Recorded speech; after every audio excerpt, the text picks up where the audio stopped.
It might be recency bias, but I think the best performance of 2025 is Petr Yan in his rematch with Merab Dvalishvili. I don't know if I've ever seen a fighter so irrefutably reverse his fortunes in a rematch.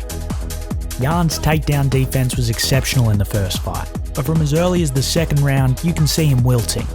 Pot-shotting with the left hand from southpaw and overcommitting to less efficient strikes as he chases an endlessly worsening chasm in volume. The seemingly infinite takedown attempts and throwaway kicks to Yan's arm meant that Petr isn't able to work as scientifically as he wants to, and his response has become more frenzied and desperate instead of careful and deliberate. First and foremost, in the rematch, Yan spent significantly more time in orthodox. Merab generally doesn't just shoot massive blast doubles. He's going to look for things like body lock entries and single legs. The issue with open stance is that the lead leg is closer for the initiating wrestler to grab. Here, in the first fight, Yan spends a good 15 seconds in orthodox, and then it's not until he switches to southpaw that Merab shoots the head outside single off of the overhand right.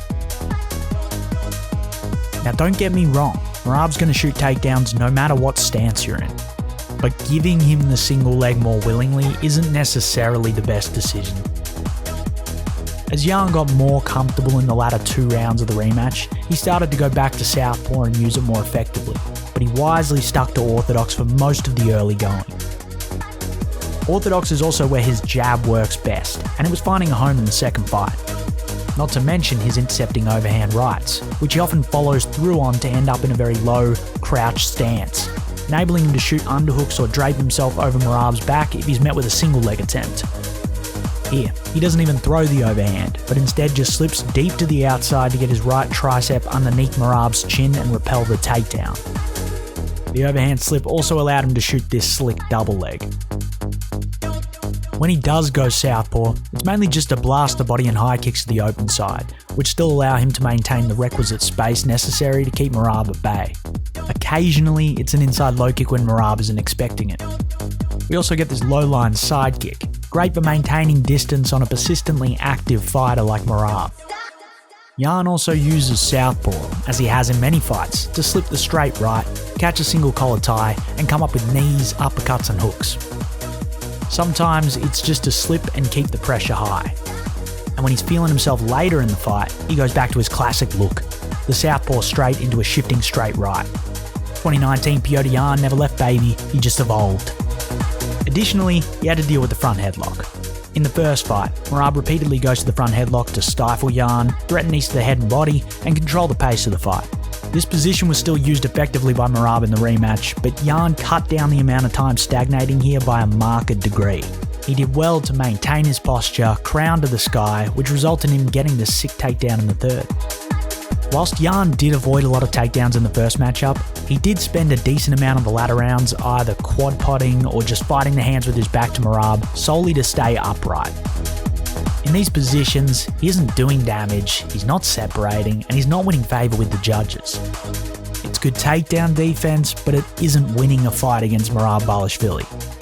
In the rematch, he did well to both fight the hands, but also actively try to turn into Merab. The elbows to the wrist probably helped to some extent. Stuff like forward rolling out of Merab's back control was also a good decision, as it forced activity and created chaotic scrambles. Even just hard sprawling and committing to immediately getting back up and throwing hooks showed a newfound commitment to punishing lackluster takedown attempts. There were points where he was stifled for significant periods of time, but unlike the first fight, he seemed to remain calm and not try and chase the win when he eventually did disengage. Above all, Yan was committed to maintaining all of his winning actions deep into the bout. Despite the pressure and the pace, he persevered with the outstretched lead hand, routinely jabbed, and stayed with the low kicks throughout. In the first fight, Yan attempted 19 low kicks, landing 18 of them, with his low kick volume drying up in the last 3 rounds. In the rematch, his total output was actually lower, but he was throwing more of them in the 5th than he did at any other point in the fight, indicating a change in strategy. I like this performance mainly because it's not like Yan went out and utilised a completely different style. He just tweaked his methodology and philosophy for the fight.